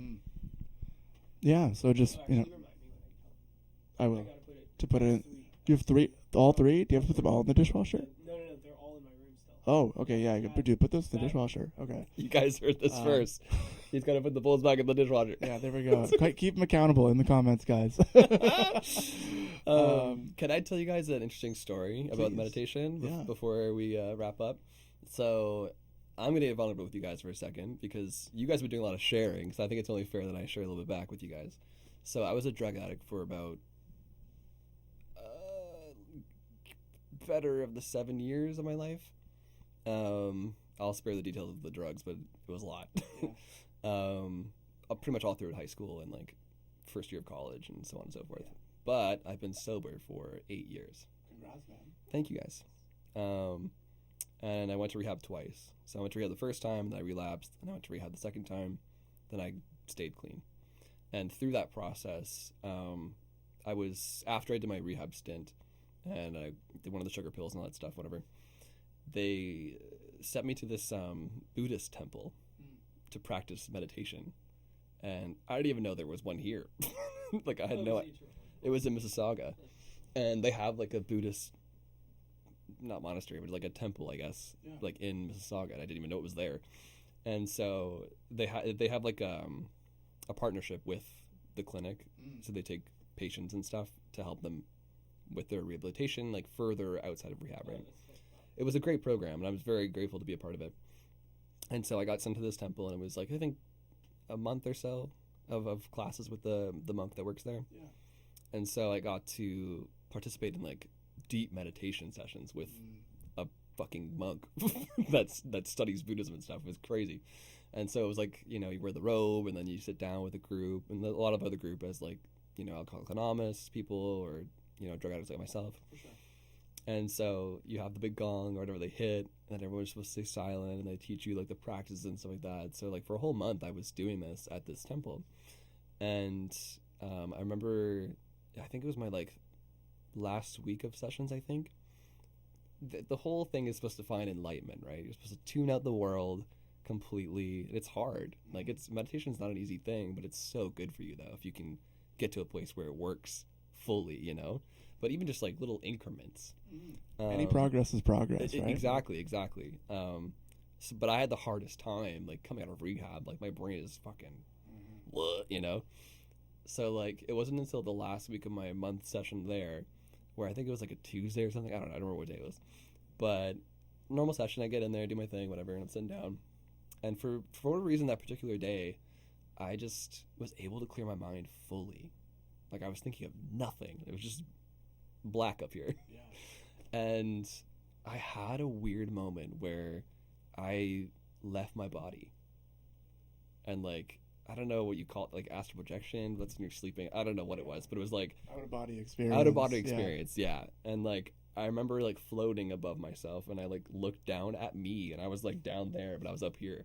And it was so fucking weird. I was like, what? And then it like snapped. I was like, no! I was so mad that I finally achieved this like enlightenment thing that they've been teaching us this whole month. And I did it for like 2 seconds, and I lost it. I was like, But isn't it amazing that you had that for those those 2 incredible, seconds? Man. Like, I tell everybody this, like just as like a motivator, like if you want to get into meditation, like that status is possible. I've lived it. Like it's so cool. And like I've been trying to get back to that place, but it's so hard. You have to be so diligent about it. But yeah. Anyways, that was just an interesting story. But yeah, thank you for sharing that. That's really fucking cool. And like it's a testament, I think, to like, being able to dive into that practice and creating that space for yourself. Like you can find some really remarkable things and remarkable moments. Absolutely, man. In that practice. So yeah. Fucking major props to you. Like that's Thanks, really man. cool. Thank you. Yeah, no, thank you for bringing up meditation, because it's I think it's super important for anyone that's like recovering from mental health, like whether they got depression or anxiety or ADHD or totally. It's it's whatever they have, really right? Like powerful tool in the toolkit if you take the time and put in the effort to use it. Yeah, for sure. Like my big 3 are like exercise, which I need to get better at. But exercise, meditation, and drinking water, obviously. Yeah, and, stay hydrated. That's important. You in the audience, you specifically, drinking water right now, drink water. Take a sip right now. If you're driving, pull over and drink your water. And then just finding an outlet that makes you feel some sort of way that you can't feel anywhere else. Whether that be with us, music, obviously. Yeah. But there, there's a lot of people out here that can't play music. So like, whatever hobby or passion that you find yourself enjoying, like maybe it's gardening or reading. Maybe you got a like green whatever. thumb, or maybe you like reading books or drawing or like who cares? It doesn't matter. Games. Yeah. Like whatever, right? Like could be absolutely anything. But as long as you feel it, it brings you, joy, and then you feel like if you can get lost in it, or you can feel that like flow state kind of sense of being, like you are on the right path and you are doing what you need to be doing. Absolutely, man. Anything else you guys want to add to the positivity before we close out? I mean, this is a total non sequitur, but like one of the original ideas we had for our upcoming EP was actually to call it Toxic Positivity. Hell yeah. Toxic positivity. Oh man, that's so funny. Well, hey guys, thank you so much for sharing your stories with us today, man. Like I know it's not easy sometimes, and I applaud you guys for coming on here and opening up. Thanks for taking the chance on us. I know we didn't really know each other before this conversation, but like, I think we do now. Yeah, I'm really glad we took the time to do this and to speak with you and to share these stories. Roger, anything? Yes. Agreed. Yes. Nice.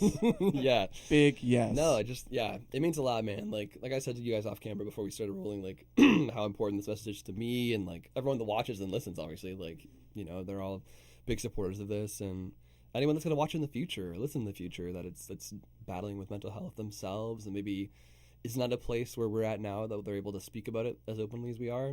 It's cool that you felt safe enough to come on here and share your stories, and I really hope that people can resonate with this and resonate with you guys. And oh, by the way, like, do you guys want to shout anything at all before we wrap up as well? Like, do you want to plug anything, or like? Yeah.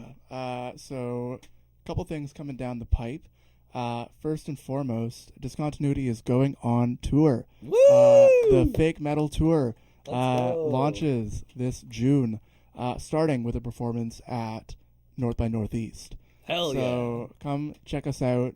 Tour announcements and dates will be released very soon. If they are in time for the release of this episode, maybe we'll see if we can include some of those in the show notes. But come check it out. You can stream us on all the streaming platforms and YouTube and all that. Our latest single, Heaven, has been out for about a month. Congrats. Yeah, if you're feeling dread about the state of climate change and all that, you as Aren't one we does, all? Yeah. you may resonate with this. If you feel anxiety, you may resonate. So, yeah, Perfect. do check it out. Hey, all you listeners and viewers of mine, go check out Discontinuity. Some good mental health discontinuity songs. Paper Skies, Internet is Ruining My Life, Broken Record, Swept Away. yeah, Disconnected. There's We a also whole have a song bunch. called Disconnected. No way. That's awesome. That's so sick. Awesome. Okay. It's also about mental health. Wow. Okay. Okay. I will listen to your Disconnected. You should listen to ours. We'll do a little trade. Perfect. It'll be sick. You guys heard it here first. We're gonna swap Disconnected. Awesome. We'll play yours live and you'll play ours live. Yes. Fuck yeah. Rad. Hell yeah, dude. Dope. I love that. But yeah. I think it is. All those things are kind of coming down the pipe, and later this Hell yeah, year, man. we'll have an EP put together of some of our new music. So very much looking forward to that, and we hope that for everyone that does decide to check it out, to stream it, or to come check us, live, be it at North by Northeast or any of those other locations. Yeah, man. We hope you resonate with this, and we hope that Check these homies out, man. Yeah. All right, like you have the vouch from Taylor now. Check these homies out. hope it Support speaks the to you homies. the way that creating it spoke to us. Yeah, man, absolutely. And like, where can people find you? Just so they know. Yeah. So you can find us on Instagram, like at DIS, like dis.continuity. So dis.continuity. Yeah. Got it. Easier written out than said, but you'll be able to find it. Yeah. But we're also like on, TikTok and Yep. all Same all as the well. pretty much, Dis.continuity. yeah, or just Discontinuity.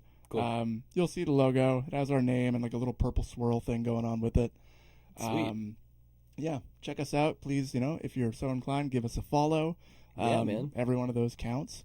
Of course. Yeah, and if you resonate with the music, please send us a DM, leave a comment. Yeah. Like, I was just about to say that. Like, message these guys. Like, let us know. We make this music, for everyone.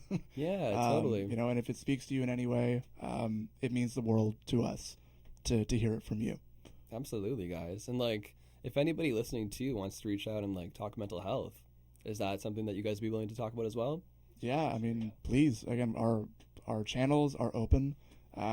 If you're going through something and you ever want to talk, or you feel like there's a connection there, we are here to be here with you, and for Awesome, you to guys. talk about whatever you need.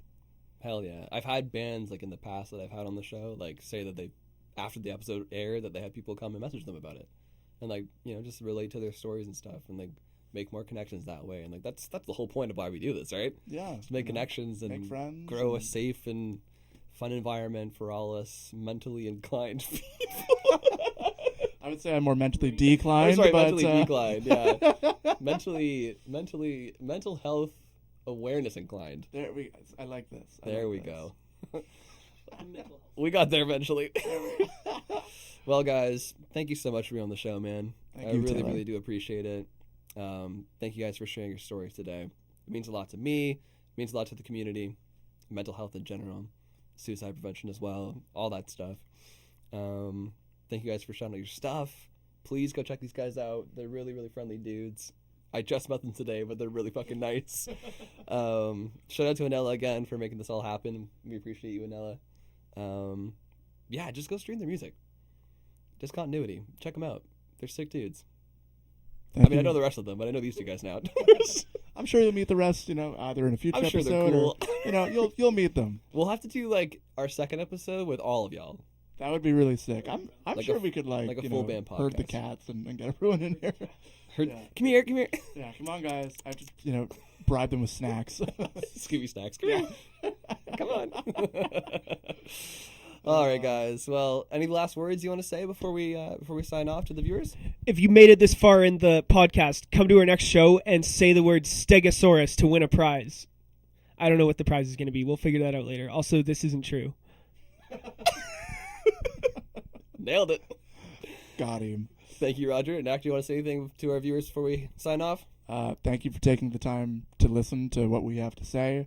If you do choose to listen to music, thank you for taking the time to do that.